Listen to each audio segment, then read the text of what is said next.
Então hoje o nosso tema, como nós fazemos todo o início de atividades, é falar sobre a importância da evangelização. A importância da evangelização infantil e a importância da evangelização para os jovens e para a família. Então eu jogo essa pergunta aí para vocês. Evangelizar é missão dos pais? Sim ou não? Sim. Pois é. Durante essa semana, semana passada, eu tive praticamente palestra todos os dias da semana.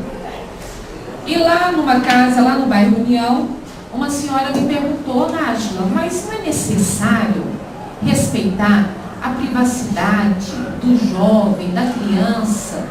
Porque a criança é um espírito livre, ela tem livre-arbítrio. Não precisa da gente esperar ela crescer um pouquinho, amadurecer um pouquinho, para saber se ela gostaria ou não de acompanhar os pais, ter a mesma religião dos pais? Qual que vocês acham que foi a minha resposta? Vem para comer aqui, tá um bom tempo comigo, né? Como é que foi a minha resposta, Rafael? Não, aqui sou eu. Isso! Pronto! Foi exatamente essa minha resposta. E é isso que nós vamos discutir aqui. Nós temos que entender, apesar de nós recebermos no seio da nossa família e receber filhos que são espíritos como nós, espíritos imperfeitos como nós, existe uma programação e um compromisso assumido na espiritualidade. E esse compromisso é de autoeducação. É um compromisso que eu, no meu papel de mãe assumido, perante aqueles dois espíritos que eu recebi na minha família, eu tenho a obrigação moral de orientá-los. E uma dessas orientações é a orientação religiosa.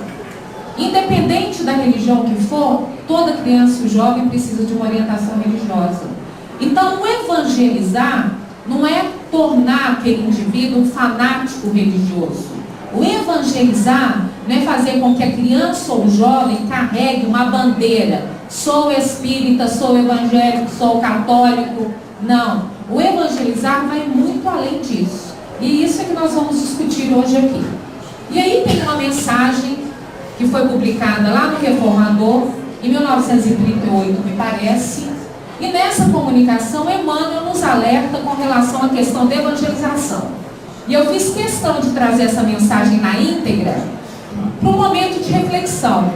Muito mais um momento de reflexão meu, como coordenadora de atividade, mas um momento de reflexão também que eu gostaria de compartilhar com os pais. Então eu pensei, não, vou levar essa mensagem na íntegra, dormi pensando nela. Acordei e falei, não, vou levar ela na íntegra para os pais poderem refletir sobre ela. O alerta de Emmanuel. Emmanuel começa assim: meus amigos, saudando o nosso irmão presente, bem como os demais companheiros da nossa caravana evangélica, faço na paz de Jesus, desejando-vos a luz santificadora. Nada mais útil do que o esforço de evangelização na atualidade. Isso em 1938, gente. Imagina essa mensagem nos dias atuais. E é dentro dessa afirmativa luminosa que precisamos desenvolver todos os nossos labores e pautar todos os nossos pensamentos e atitudes. As transições terríveis e amargas do século têm sua origem na clamorosa incompreensão do exemplo de Cristo. Continua Emmanuel. O trabalho secular de organização das ciências positivas caminhou a par da estagnação dos princípios religiosos. Os absurdos contidos nas afirmações e negações de hoje são o coroamento da obra geral das ciências humanas, entre as quais, despojada de quase todos os seus aspectos magníficos da antiguidade, vive a filosofia dentro de um negativismo transcendente. E o que se evidencia aos amargurados dias que passam é, de um lado, a ciência que não sabe e, de outro, a religião que não pode. O nosso labor deve caracterizar-se totalmente pelo esforço da renovação das consciências e dos corações à luz do Evangelho. Urge pelos atos e pelos sentimentos retirar da incompreensão e da má-fé todas as leis orgânicas do Código Divino e aplicá-las à vida comum. O vosso sacrifício e o vosso esforço executarão um trabalho regenerador. Mas necessário é não vos preocupeis com os imperativos do tempo, divino patrimônio da existência do Espírito, a força da exemplificação, e apoiados nas vossas convicções sinceras, conseguireis elevadas realizações, que farão se transladem para as leis humanas, as leis centrais e imperecíveis do Divino Mestre. Esse é o grande problema dos tempos. Nenhuma mensagem do mundo espiritual pode ultrapassar a lição permanente e eterna do Cristo. E a questão sempre nova do Espiritismo é, acima de tudo, evangelizar, ainda mesmo com o sacrifício de outras atividades de ordem doutrinária. A alma humana está cansada de ciência sem sabedoria, envenenado pelo pensamento moderno. O cérebro, nas suas funções culturais, precisa ser substituído pelo coração, pela educação do sentimento. O Evangelho e o trabalho incessante pela renovação do homem interior devem constituir a nova causa comum. Procuremos desenvolver nesse sentido todo o nosso esforço dentro da oficina de Ismael e teremos encontrado para a nossa atividade o setor de edificação sadia e duradoura. Que Jesus abençoe os labores do nosso amigo e dos seus companheiros, que com abnegação e renúncia lutam pela causa do glorioso anjo, servindo de instrumento sincero à orientação superior da sua casa no Brasil. É a rogativa muito fervorosa do irmão e servo humilde. Reformador, julho 1938. Essa mensagem foi psicografada numa reunião que ocorria na FEB a respeito do trabalho da evangelização infantil, onde buscava dentro da FEB, junto às federativas que participavam, diretrizes para orientar o trabalho da evangelização e levar para as federativas a importância da evangelização. Mas não só a evangelização infantil, a evangelização dos jovens, mas a evangelização da família como um todo. E nunca essa mensagem esteve tão atual como hoje, como nos dias de hoje.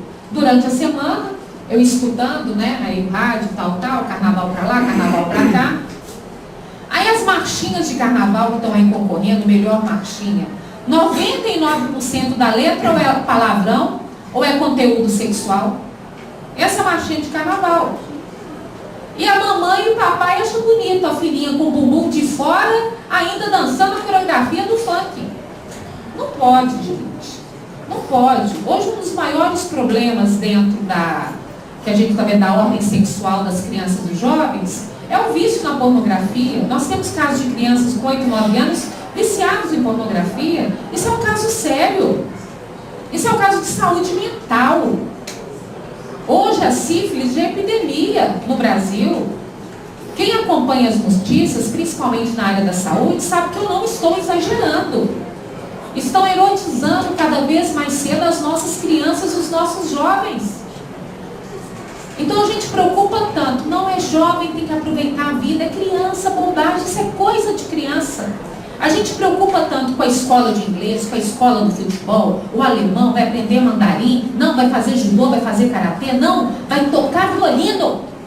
E a gente esquece do essencial, que é fazer com que esse jovem se desenvolva moralmente, emocionalmente, que traga uma bagagem forte, um alicerce forte para suportar os desafios lá fora, as atrações lá fora, que é uma bagagem moral, uma orientação religiosa. Ah, não afinizou com a casa espírita? Então procura a igreja, o catecismo. Ah, não afinizou nem com a igreja, nem com o espiritismo? Procura o evangelho, você que tem grupos de estudo lá infantil da mocidade. Mas o importante é que o filho, que a criança, busque um freio. Tenha um freio nas suas tendências, tenha um freio naquilo que ele traz de espírito. Porque por mais linda, bonitinha, cheirosinha, fofinha que seja aquela criança que a gente recebe na nossa família, vamos lembrar, como espíritas, que aquilo ali é um espírito milenar, que às vezes traz na bagagem deles dificuldades muito maiores do que as nossas. E nós assumimos esse compromisso. Esse compromisso foi assumido, inclusive, antes da concepção. Antes do papai e da mamãe pensar, vamos ter um filho? E quando eu falar, gente, papai e mamãe, pais, nós vamos lembrar de todos os novos arranjos familiares, tá? Isso pais adotivos, isso pai solteiro que adota, mãe solteira que adota, casais homofóbicos, nada ocorre por acaso. Já discutimos isso aqui. Então eu falar pais é como um todo, viu? Pais responsáveis é como um todo, viu? Então a responsabilidade foi assumida no alto, muito antes de pensar em consolidar uma família, não é? Então é preciso que a gente reflita que, em geral, há pouca preocupação no bem coletivo. Hoje nós estamos cada vez mais egoístas, egocêntricos, pensando no melhor carro, na melhor casa, na melhor roupa, na melhor educação, no melhor tudo. Esquecendo no bem coletivo de todos. Estamos cada vez mais individualistas. Hoje é cada um no seu quarto, na sua TV, no seu notebook, no seu smartphone. Hoje não existem relações. Hoje a integração da família, ela está se esfacelando, desmanchando. Eu estou falando mentira? Se eu estiver errada, por favor, me interrompa. Então o momento da refeição à mesa foi sendo deixado de lado. O momento, aquele momento gostoso de sentar na frente da TV e a família compartilhar um filme gostoso, está sendo deixado de lado. O momento de sentar à toa e ficar à toa, um olhando para a cara do outro, falando bobagem, conversando, está sendo deixado de lado. E tudo isso está fazendo com que as nossas crianças e os jovens se tornem cada vez mais individualistas e egoístas. E nos assustamos quando a gente abre o jornal e vê lá, fulano matou o pai, Beltrano matou a mãe. Grupo de jovens, classe média alta, colocou fogo, matou mendigo. Essas notícias é hábito. Parece que não choca ninguém mais, não. É como se fosse uma coisa natural. Né? É uma tônica quase patológica de deixar uma marca no mundo, independente dos valores morais e éticos que estariam sendo violentados. Essa questão é tão séria que é só vocês perguntarem para os filhos de vocês quais são os ídolos deles. Muita gente meninada vai falar, minha referência é a Anitta. Nada contra a Anitta. Mas ela não é referência para ninguém, para jovem nenhum.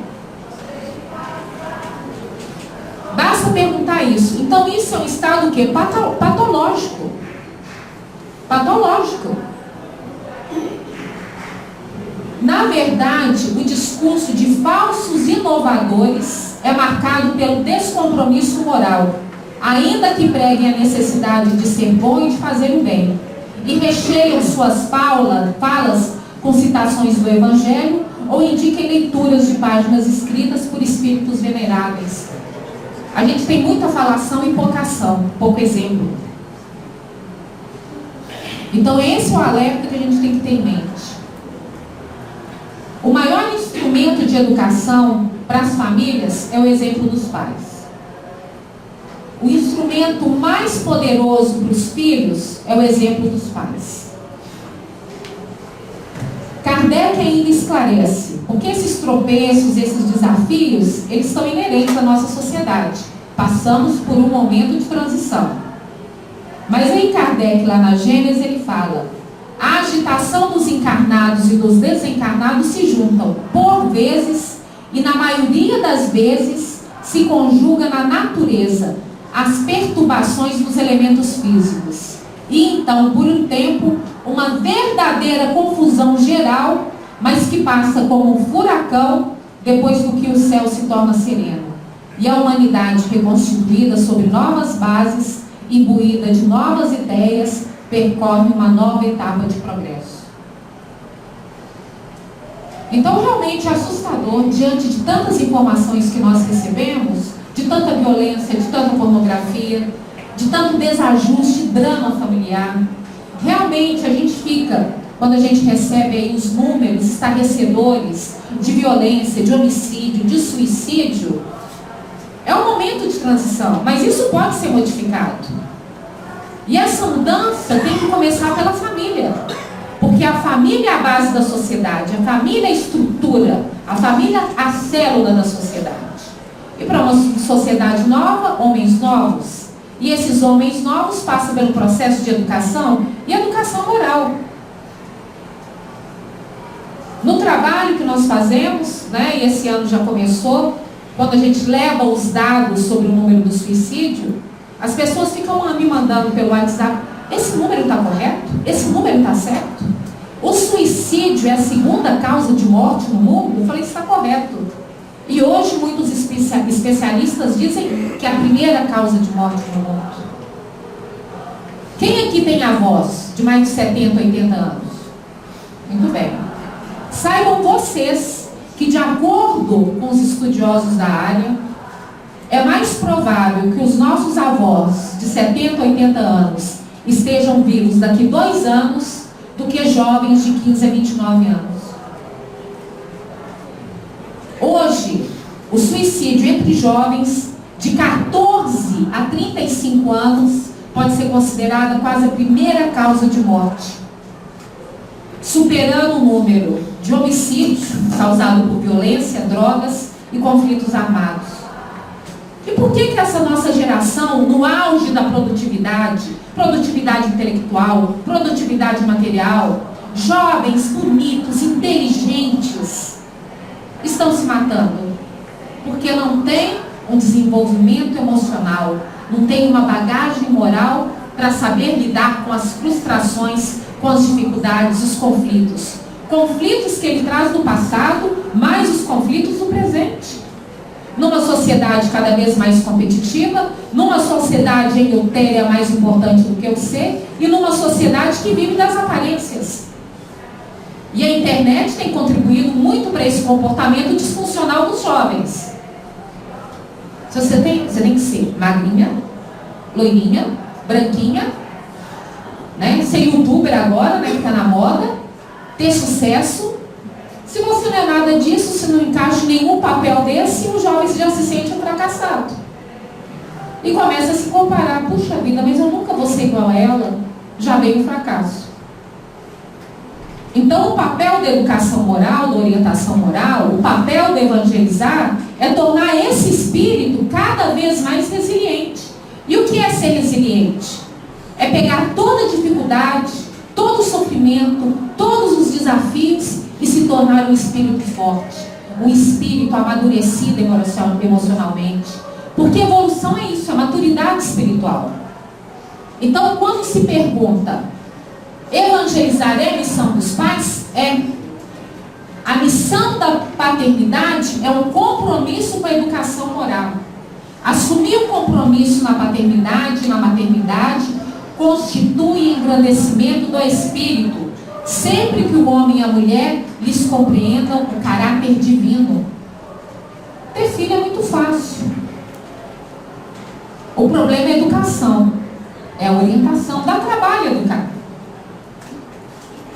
Os pais não são construtores da vida, porém os médiuns dela, plasmando-a sob a divina diretriz do Senhor. Tornam-se instrumentos da oportunidade para que os que sucumbirem nas lutas ou se perderem nos tentames da evolução, algumas vezes se transformando em veículos para os embaixadores da verdade descerem ao mundo em agonia demorada. Desde muito cedo, a criança já manifesta ali a personalidade do espírito.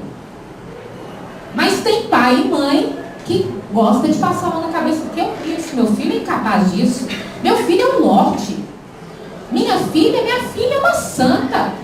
Mas desde a idade ali, desde novinha, a criança começa a manifestar tendências.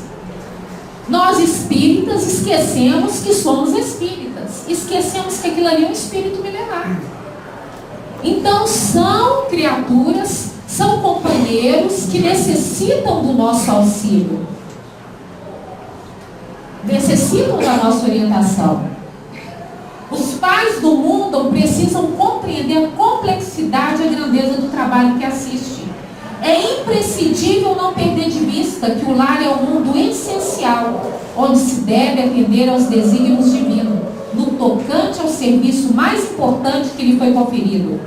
Os filhos são obras preciosas que o Senhor lhe confia, solicitando cooperação amorosa e eficiente. Os filhos não são os nossos filhos. Os filhos são filhos de Deus, que são emprestados aqui, na atual reencarnação, para que a gente possa orientá-los da melhor forma possível. Então não podemos deixar de lado a nossa responsabilidade com a educação moral, quando a impor limites, quanto aos deveres necessários daquela criança. À medida que a criança vai avançando, vai se tornando mais velha, ela tem que trazer para junto dela mais responsabilidade, mais deveres. Isso começa nas tarefas do dia a dia em casa. Com 2 anos, a criança já é possível ela aprender a recolher os brinquedos e colocar na caixinha de brinquedo. Com 3 anos, já é possível ela aprender a ajudar a mãe e o pai a dobrar a roupinha. Deixa ela dobrar do jeitinho dela. 4, 5 anos, ela já é possível, ela já tem capacidade de arrumar a cama. Com 6, 7, de ajudar na limpeza do quarto. A criança, ela tem que entender que ela, junto da família, ela também tem deveres e responsabilidades. E que ela não é o rei e a rainha do lar, mas que ela é mais um integrante da família. E a criança, ela gosta disso, ela gosta de participar. Ela gosta de se integrar nas atividades do lar, de acordo com a idade. E aí lá no Livro dos Espíritos, nós temos a grande pergunta, 582, que Kardec faz. Pode-se considerar como missão a paternidade? É sem contestação possível, uma verdadeira missão. É ao mesmo tempo um dever grandioso, que envolve mais do que pensa o homem, a sua responsabilidade quanto ao futuro. Não é o futuro do espírito, não é o futuro da família, é o futuro da sociedade. Porque o cidadão que você está formando dentro do seu lar, dentro da sua casa, é o futuro cidadão da sociedade. É o médico que vai estar lá fora, é o engenheiro, é o professor, é o cidadão que vai estar lá fora, que vai colocar em prática o que ele aprendeu dentro da casa dele. E foi feita uma pesquisa, é uma das pesquisas mais longas, né, na história que nós temos. Essa pesquisa foi feita em Harvard, a duração dela uns 80 anos, já passa pelo 4º coordenador de pesquisa, onde eles acompanharam mais de 300 estudantes e 300 moradores de uma cidade próxima, onde a pergunta era: o que faz o indivíduo ter saúde física e mental? É o que faz o indivíduo ser feliz, né? O que torna aquele indivíduo feliz? 80 anos essa pesquisa. E adivinha qual que foi a conclusão? Depois de mais de 20 milhões de dólares, depois de mais de 75 anos de questionários, de acompanhamento médico, exame de sangue, etc. Qual que vocês acham que foi a resposta? O que traz felicidade para o indivíduo? É dinheiro? É poder? É status? É beleza? Adivinha qual foi a resposta? Depois eu vou postar para vocês um vídeo a respeito disso.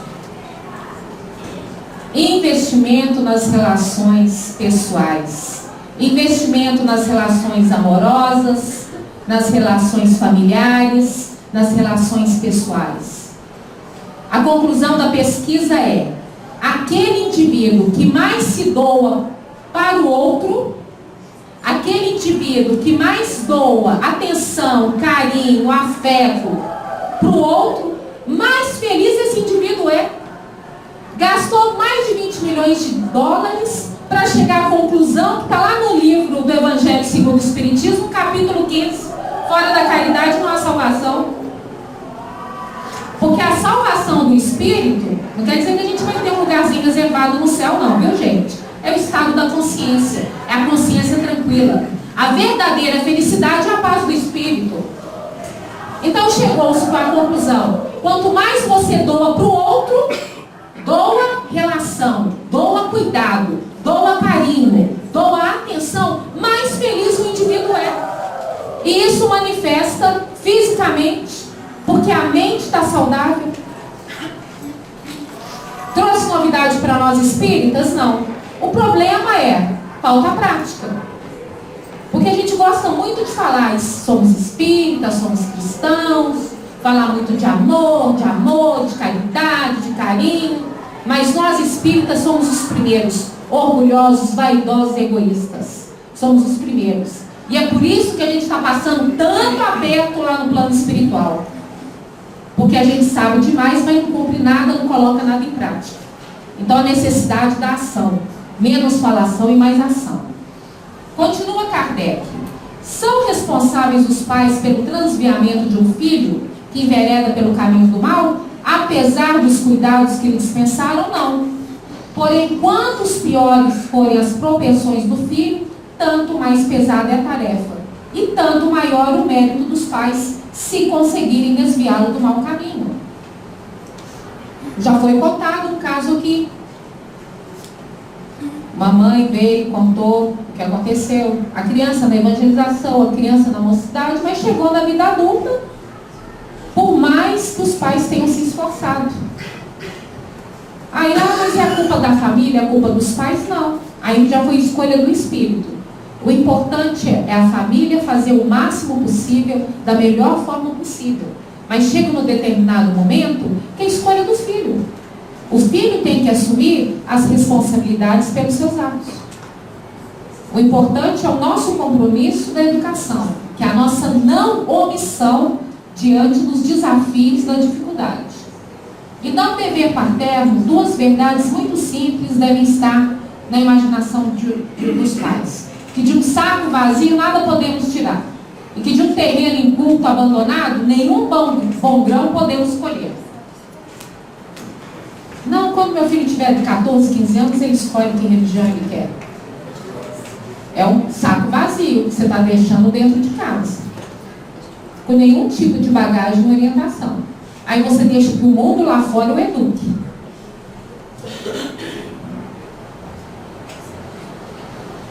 Sabemos que nossos filhos são espíritos reencarnados, semelhantes ao vento, segundo disse Jesus. Ninguém sabe de onde vem.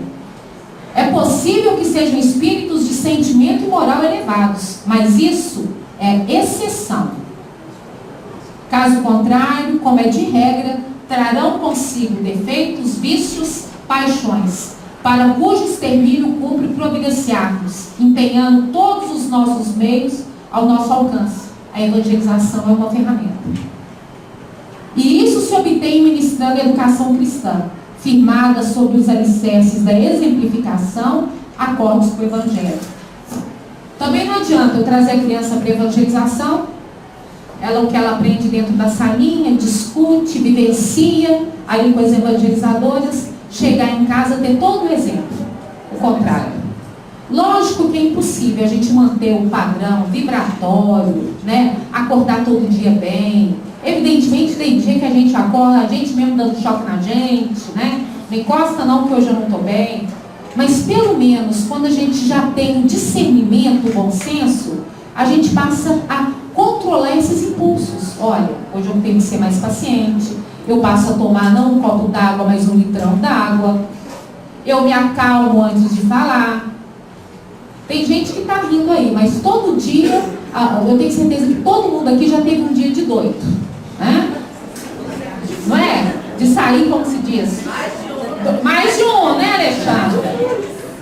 Mais de um. E podem ter certeza que o filho entende, porque o filho te conhece. E a família é autoeducação. O pai se educa para poder ajudar na educação do filho. É um processo em construção. A família é um grande projeto divino em construção. Onde os algozes se reencontram ali, olha, vamos chegar aqui num bom senso, vamos dar um jeito aqui nas nossas picuinhas, nas nossas rixas, vamos resolver logo o negócio aqui, vamos deixar a peteca cair não. Então, os filhos conhecem os pais que têm. Muito pelo contrário, quando você está muito calminho, ai mãe, o que foi que você está doente? Aconteceu alguma coisa? O filho conhece e o filho entende. E o filho sabe que às vezes aquela bronca, um pouquinho além, é a bronca do amor. E quando o filho se torna adulto, ele se torna o seu maior fã. Mãe, você devia ter sido exatamente como você foi. Eu precisava. O filho tem consciência disso. Mas é preciso que ele caminhe nesse caminho. No caminho do exemplo, no caminho com os pais, de mãos dadas, no objetivo de vamos melhorar juntos, vamos domar essas nossas inclinações juntos, vamos aprender juntos. O filho entende e percebe isso. Agora, qual é o nosso roteiro seguro? Quais são as nossas diretrizes? Nós temos a principal, que é o Evangelho, e ainda temos a doutrina espírita a nos auxiliar. Então é um roteiro seguro, é uma receita segura para que a gente possa colocar em prática. Por isso que o estudo, a reflexão, por isso que o Evangelho no lar é tão importante para as famílias, que a todo momento a gente recebe um puxãozinho de orelha ali da espiritualidade, nos chamando a atenção, olha, presta atenção nisso, alerta para aquilo. E através da leitura edificante, do estudo, do compartilhar de experiências que ocorrem na reunião de pais, que a gente consegue dessa forma melhorar aquilo que a gente precisa melhorar. É nessa reflexão aqui de grupo, um grupo de apoio, que nós percebemos, puxa vida, como eu já conquistei tanta coisa, puxa vida, como eu estou avançando. E isso te dá força, motivação para prosseguir. Mesmo que tenha tantas pedras no seu caminho, você dá conta do recado. Você começa a tirar essas pedras e colocar aí para enfeitar a sua estrada. Mas você tem força para suportar, porque você sabe que você tem um grupo de apoio, porque você sabe que tem uma casa espírita que você pode recorrer, com amigos aqui sinceros, companheiros de caminhada. Então, além do Evangelho e do exemplo de Jesus, nós temos um grupo sólido, um grupo forte, um grupo de apoio, para pedir ajuda. Olha, não estou bem, não estou dando conta. E precisamos deixar de ser orgulhosos e pedir ajuda. É fundamental. Então, educar é salvar. E podemos dizer que o Espiritismo é a religião da educação. Não tem como ser espírita. É impossível ser espírita sem educar-se. Ser espírita é um processo educativo constante, porque é a mudança do nosso comportamento, dia a dia. Não há lugar para superstições, na trama urdida pelos postulados cristãos que o Espiritismo veio restaurar em toda a sua verdade. Eduquemo-nos, pois, e eduquemos nossos filhos. Um mau chefe de família nunca pode ser um bom espírita. E qual é a influência dos pais, então, na formação do caráter dos filhos? Grande. Quando você assusta, o seu pequenininho, a sua pequenininha está falando igual você. E eles vão ficando mais velhos, você percebe que o seu filho e a sua filha já traz até os tiques que você tem, as manias que você tem, o filho traz as mesmas manias. O filho é o reflexo do pai. Então, quantas vezes, às vezes você está conversando com profissionais da área da psicologia, da psiquiatria, profissionais da educação, eles brincam e falam, o problema não é a criança, o problema é os pais. O problema não é o jovem, o problema é os pais. Não é a criança que precisa de terapia, é os pais que precisam de terapia. Até hoje a gente vê casais separados, pais jogando filho contra pai, filho contra mãe. Até hoje a gente vê casais colocando filho no meio de assunto de adulto. Até hoje a gente vê pais usando os filhos como reféns para chantagem emocional. Apesar de todo o conhecimento, apesar de toda a informação fácil hoje que a internet possibilita, de entender o que é alienação parental, de entender o que é sofrimento mental, de entender a depressão infantil, que muitas vezes é negligenciada pelos pais, ou a depressão juvenil que é negligenciada por pais. Não, isso é drama. Todo jovem é dramático.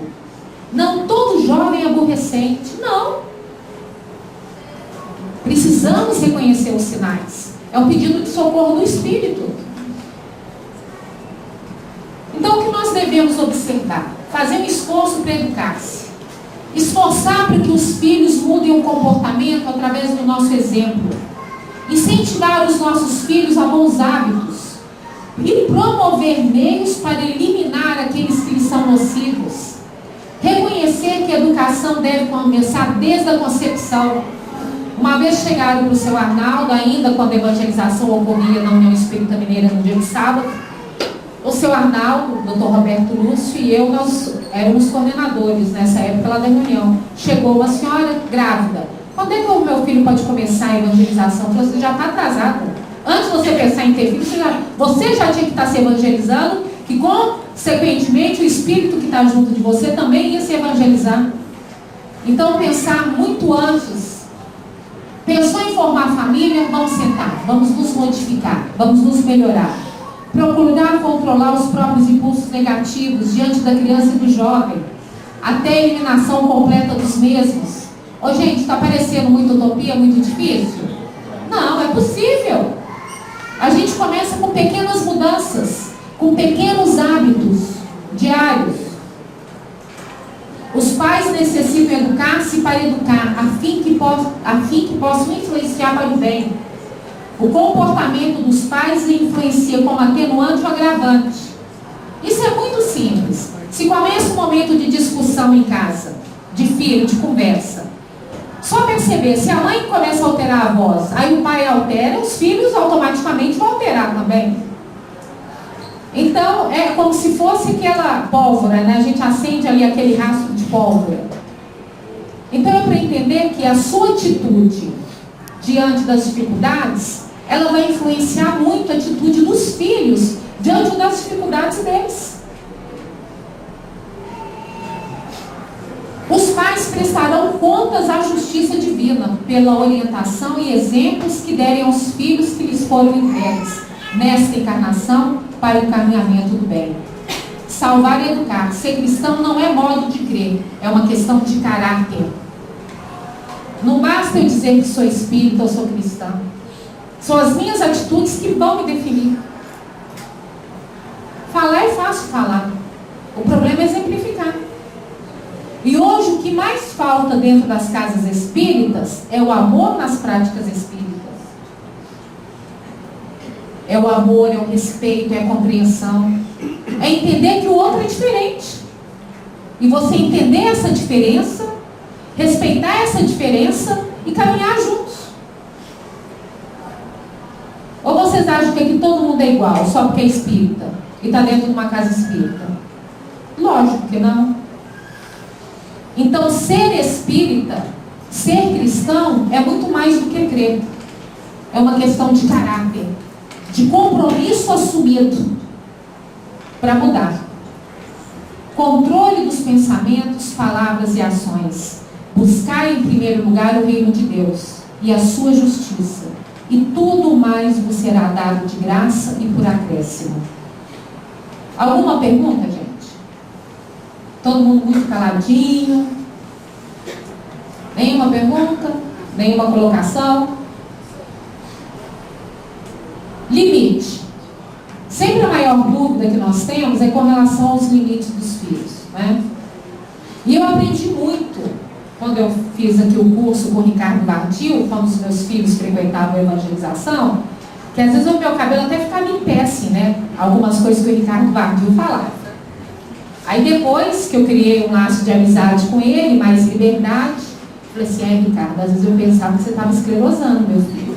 Aí ele ficava rindo. Aí eu falei assim, não, Nádia, mas o bom do trabalho de reflexão espírita é esse. Quando você perceber que eu estou chegando lá na lua, você me puxa. Tanto que quando ele vem fazer estudo aqui, ele olha para mim, né? Ele olha para mim. Aí ele já sabe, menos, calma, olha, cuidado, menos. Mas uma das questões que ele mais me chamou a atenção na época que os meus filhos eram pequenos, é da gente reconhecer que às vezes os grandes desafios com os filhos, quer uma teimosia, quer uma rebeldia, quer uma discussão, né, sem fim às vezes, quer a postura que aquele filho adotava com você, de certa autoridade e tal. Ele mostrar que aquilo era a potencialidade do filho. Mas não deixa eles saberem disso não, viu? Então quando chega um filho perto de você e começa a argumentar, e começa a discutir, e argumenta, e você fala, chega, quem manda aqui sou eu. Mas no final, lá no seu quarto, você fica orgulhoso. Porque você sabe que aquele filho ali vai ter condições de se defender lá fora. Que aquele filho tem personalidade, tem postura. Que aquele filho sabe falar, sabe argumentar. Então foi nessas aulas do Ricardo Vardio que eu comecei a prestar atenção. E entender que nem toda tendência ou dificuldade daquele espírito é dificuldade, é vício. Mas que eu posso pegar aquela dificuldade e transformá-la em algo para o bem. Que eu posso pegar bem. Então, se ele tem essa postura de autoridade, de falar muito, de argumentar, vamos canalizar isso para o bem. Vamos canalizar isso de forma que ele use isso para o bem. Isso é o papel do pai. E não cortar. E não fazer com que o filho corte, tire da sua característica principal aquilo que é tão importante, vai ser tão importante para o futuro dele. Vocês conseguiram entender o que eu senti? Na época? Então é aquilo de pegar aquilo do filho, você julga. Agora, senta lá, vai pensar, vai pro cantinho do pensamento. Mas de trás, assim, nossa, esse menino sensacional, você viu o que ele disse? Você viu o vocabulário dele? Como ele argumentou? Pega isso e canaliza. Aprendi isso com o Ricardo Vardio, aqui nas reuniões de pais. Então, os filhos são espíritos que trazem más tendências e inclinações, que adquirem através das existências passadas e que precisam ser retiradas ou transformadas do íntimo pela orientação e pelo exemplo dos pais. Por outro lado, possuem boas tendências para serem cultivadas. Então, aquilo que a gente acha que é o vício, que é a inclinação, transformá-lo, canalizá-lo para o bem. É igual o menino quando vai passear, né? Vai, sai os amigos, vão passear, vão para o parque. Coloca a roupa mais cara do menino, tadinho. O menino não pode mexer. Aí eu falei assim, mas minha filha, a gente está indo para o parque, você tem que colocar a pior roupa, a roupa mais velha. Deixa o menino rolar no chão, deixa brincar, deixa a criança ser criança. Essa é a dificuldade do pai hoje, entender que você tem que criar o seu filho, o seu modelo de filho, não é o modelo de filho que a sociedade espera. O meu filho tem que ser atleta, bilíngue, lindo, maravilhoso e perfeito. Não é isso? Não. Você tem que criar o seu filho, não é para a sociedade admirar, para a sociedade adorar, ou para aquilo que a sociedade acha que é o mais perfeito. Você tem que criar o seu filho para ser um homem de bem, um homem com caráter, um homem com moral, um homem com ética, um homem com responsabilidade. E não do que a sociedade espera. Quantos casos nós já tivemos aqui de crianças autistas? Que a preocupação da mãe é, o meu filho não dá conta de acompanhar o ritmo normal do colégio. Não, problema nenhum. O que o seu menino gosta? Ele tem uma facilidade de aprender línguas. O que ele gosta? Ele tem uma facilidade com videogame. Ele sabe fazer jogos. Ótimo, investe nisso. Você pega aquela qualidade e investe. E não espere que seu filho tenha a porque a sociedade acha que isso é perfeição. Quem conhece a biografia de Einstein sabe que ele foi diagnosticado com um problema, com uma deficiência mental. O grande revolucionário aí das ciências, da atualidade. Então é pegar aquilo que seu filho tem e desenvolver essa potencialidade nele. E todos nós temos. O menino não gosta de estudar de jeito nenhum. Passa raspando. Mas ele tem algo que ele sabe fazer muito bem. Música. Investe na música. Né? Investe na música. O importante é que o filho tenha motivação para poder potencializar aquilo que ele já traz dentro dele. E que às vezes o pai e a mãe ficam ali, ó, pressionando. Não, não vai, não pode, não é isso. Não, profissão. Aquela que ganha mais dinheiro. Quanta gente aí entra na faculdade, forma, não é aquilo que eu queria, abandona e vai fazer o segundo curso. Há o tempo perdido, dinheiro perdido, alegria perdida, tudo perdido. Então o pai e a mãe tem que reconhecer o filho, tem que entender né? Então, os pais, nós não somos perfeitos. Tem boas tendências que precisam fixar e outras negativas, que nós precisamos controlar para não transmitir ou reforçar a dos filhos. Portanto, precisam educar-se. Adivinha qual é a minha? Que eu luto todo dia. Foi a primeira música que tocou aqui. Paciência. É um treinamento constante. Eu lembro que a primeira vez que eu fui visitar a minha filha lá em Lavras, os amigos dela falaram assim: o que a sua mãe não gosta? Né? Queriam me conhecer. Ó, minha mãe não tem paciência com burrice. Eu falei assim: mas que é isso, mãe? Como é que você fala um negócio desse, minha filha? Não, mãe. Porque quando eu falo uma bobagem, você fala: pelo amor de Deus, Maria, para com essa burrice que eu estou ignorando. Então, minha mãe não tem paciência com burrice. Então, é um treinamento constante. Então, você percebe que nós, o filho, muitas vezes te vê como um herói, ou uma heroína, um super-homem ou uma super-mulher. Mas é importante que você mostre para o seu filho que você, como eles, também é um espírito perfeito que está caminhando junto. E reconhecer quando erra. Chegar a pedir desculpa. Olha, meu filho, eu estava nervoso no dia. Olha, minha filha, eu não estava bem no dia. Muitas preocupações. Vamos sentar aqui, vamos conversar. Por isso que a minha receita é infalível. Quando eu não estou bem dentro de casa e começam a me atormentar, entre aspas, a primeira coisa que eu faço: entro para dentro do quarto, tranco a porta. Depois a gente conversa. Me acalmo primeiro, para depois a gente conversar. O filho vai reconhecer que o pai e a mãe também, olha, meu pai e minha mãe também têm medo, meu pai e minha mãe também têm dificuldades, têm receio, meu pai também tem problema, meu pai e minha mãe também sofrem bullying, que a gente também sofre bullying, gente. Então, reconhecer que somos uma família e que a gente dá conta do recado juntos. Então, como espíritas, nós sabemos existir dois fatores fundamentais que vão influenciar na formação do indivíduo, na formação dos nossos filhos. O primeiro deles é, sem dúvida, o que o espírito traz do passado. As predisposições que ele já nasce com elas.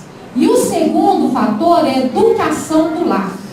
Ou, em outras palavras, a atuação da família, procurando o seu reajustamento à vida e dando-lhe condições de superar-se. Quem conhece os meus filhos sabe que eles chamam todo mundo de senhor e de senhora. Até hoje os meus filhos pedem bênção a todos os tios. E olha que é muito tio, viu? Só por parte do básico são 13. Adultos, hoje, benção, benção, benção, benção, benção. Todos entram dentro do elevador, com a presença do pai ou não, bom dia, boa tarde, boa noite. Todos, é bom dia para o porteiro, é bom dia para o faxineiro. Eles tiveram essa criação. Então, mesmo longe, eles se comportam pelo exemplo que eles tiveram dentro de casa. Muita gente ainda não aprendeu a valorizar o poder da educação. Ou porque realmente não acredita na força dos condicionantes do lar, ou porque, na verdade, está tentando justificar a sua própria missão nesse sentido. E esse, sem dúvida, é o primeiro obstáculo com que o espírito depara na busca de novos valores. Eu não diria, às vezes, nem essa omissão apenas. Omissão, distrações, não é? Hoje, com o smartphone, então, é o pai com o smartphone, a mãe, todo mundo, né? Ali, conectado, maratona, Netflix, e o filho é abandonado, deixado de lado. Gente, o poder da felicidade. Onde reside a felicidade? No investimento das relações. Relações familiares. Vão sair, jogar bola, tomar um sol, tomar um sorvete, andar, caminhar. Sair de casa. E quando sair, deixa lá o telefone lá dentro de casa, para ninguém correr o risco de ficar olhando. E aquele negócio irritante apitando. Né, Vasco? Assim, coloca esse negócio no silencioso. Você não é médico. Porque se você fosse médico, ainda justificava. Desliga esse negócio, senão eu vou tacar na parede. Então vamos sair, para não ter aborrecimento e estresse no passeio da família, deixa em casa. E vamos conversar fiado. Gente, não é falar mal dos outros não, viu? É conversar fiado, falar bobagem. Por que eu faço questão, nas férias escolares, de estar só a família junto? Mãe, posso levar fulano? Não. Você é chata, mãe.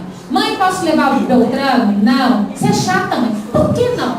Porque nesses 15, 20 dias que eu tenho só com eles, o Marcelo está de prova, eu saio para andar, né, Marcelo? Umas caminhadas que duram umas 2 horas, com cada um deles. E eu fico sabendo de coisa que eu nem sabia. É nessa viagem. E a gente anda, só vamos, Gabriel, vem andar comigo. Aí eu saio com o Gabriel, 1, 2 horas a gente caminhando. E ele tá papapá falando e eu ouvindo. Aí dá um tempinho, vamos Maria, vamos andar um pouquinho? Vamos. E a Maria papapá, e eu tô ouvindo. Então esse momento é o momento nosso da família, é onde eu sei tudo que aconteceu durante o ano, que eu sei o que está acontecendo, que eu sei o que eles estão pensando para 2020, que eu vejo as bobagens que eles estão falando. É nesse momento. Isso é investir em relacionamento. É sentar, ficar um rindo da cara do outro, brincando com o outro. Isso é investimento nas relações. Mesmo no nosso dia a dia agitado, é possível fazer isso pelo menos uma vez por semana, num domingo, num sábado à tarde. É possível tirar um momento seu, o momento da sessão pipoca, todo mundo no chão, vão estourar um balde de pipoca, sentar no chão e escolher o filme da família. E é nesse momento que os filhos vão se abrindo. E você vai percebendo a necessidade deles, o medo, os conflitos que eles têm passado, as dificuldades com os amigos. É preciso a gente investir nas relações. E aí eu vou dar algumas diquinhas para a gente poder encerrar aqui, que é a conclusão, né? Espírita gosta muito de receita pronta, né? Isso aqui não é bem uma receita, mas são dicas para a gente poder refletir. Procurar compreender o caráter dos espíritos que são recebidos como os filhos. Na minha casa, eu tenho um oposto do outro. Completamente. Um filho muito extrovertido, o outro extremamente introvertido. Uma que eu chamo que é ribonga, o outro que é careta. Um que é da exatas, o outro que é da humanas. São 2 espíritos completamente diferentes, com personalidades diferentes. Então eu reconheço naquele, eu sei aquilo que tem que mudar, medir, eu sei aquilo que eu tenho que puxar, e eu sei aquilo que eu tenho que empurrar um pouco mais. Do outro da mesma forma. Então nunca o espírito que você recebe no seu lar vai ser um igual ao outro. E você tem que reconhecer as dificuldades para trabalhar nelas e canalizar. Reconhecer as potencialidades para estar junto e evoluir.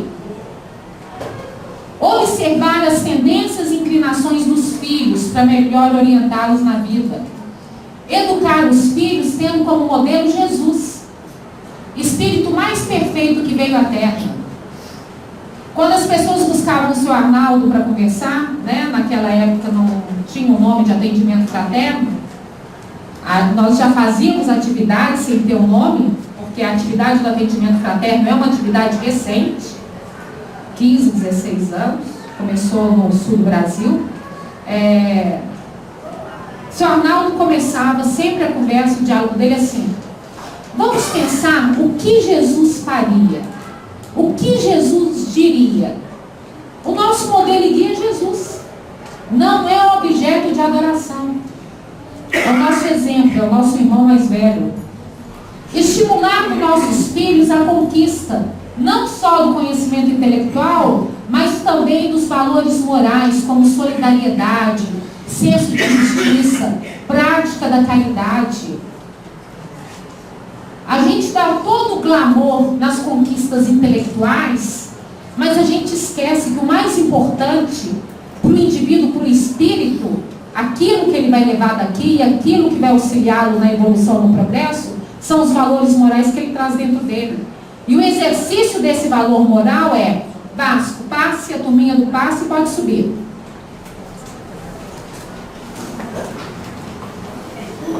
Começando o passe nas crianças.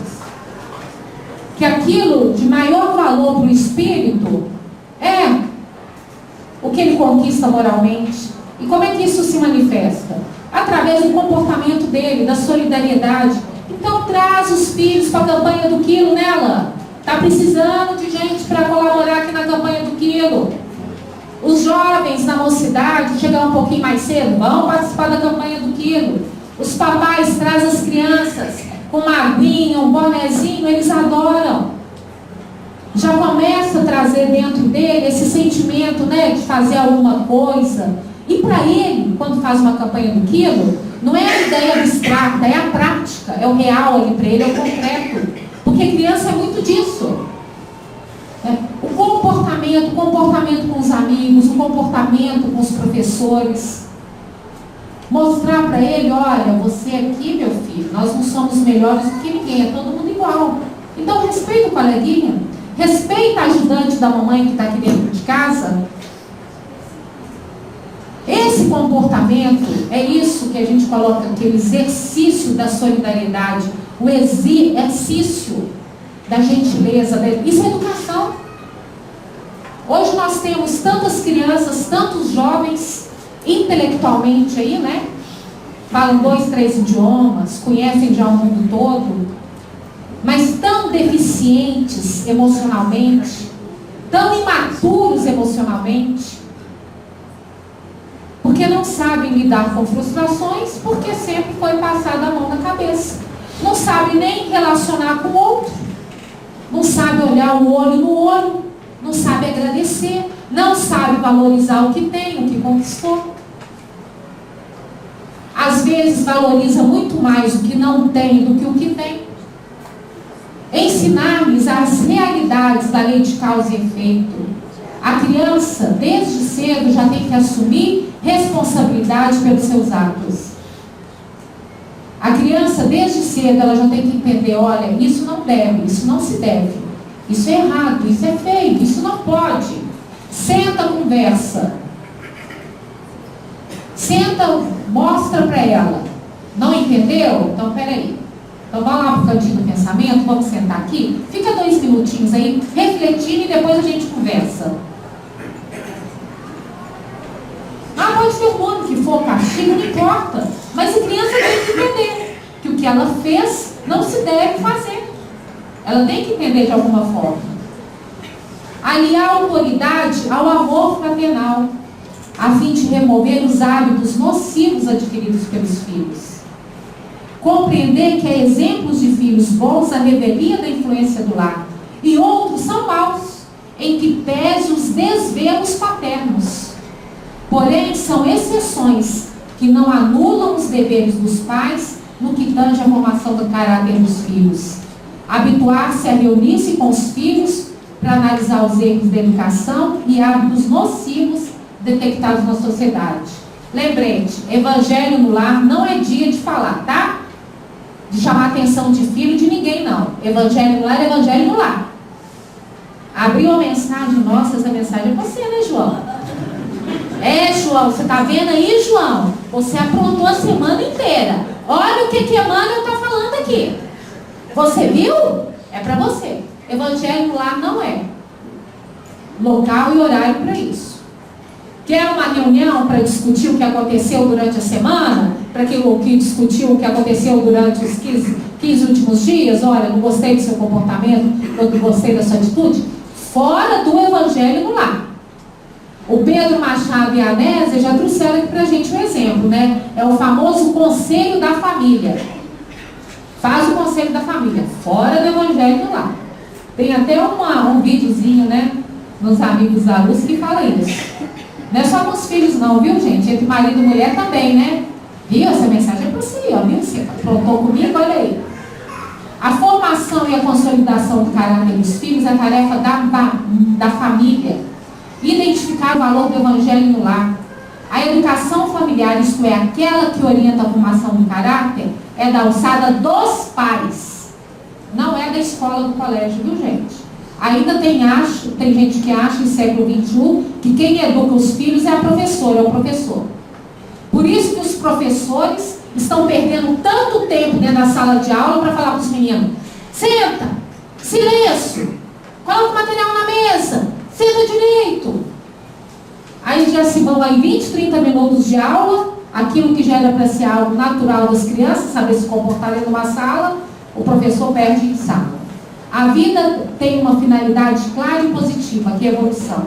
E esta se processa nos seres conscientes e responsáveis, mediante renovações íntimas, constantes e progressivas. Semelhante fenômeno denomina-se educação. Alguma pergunta, gente? Dúvida?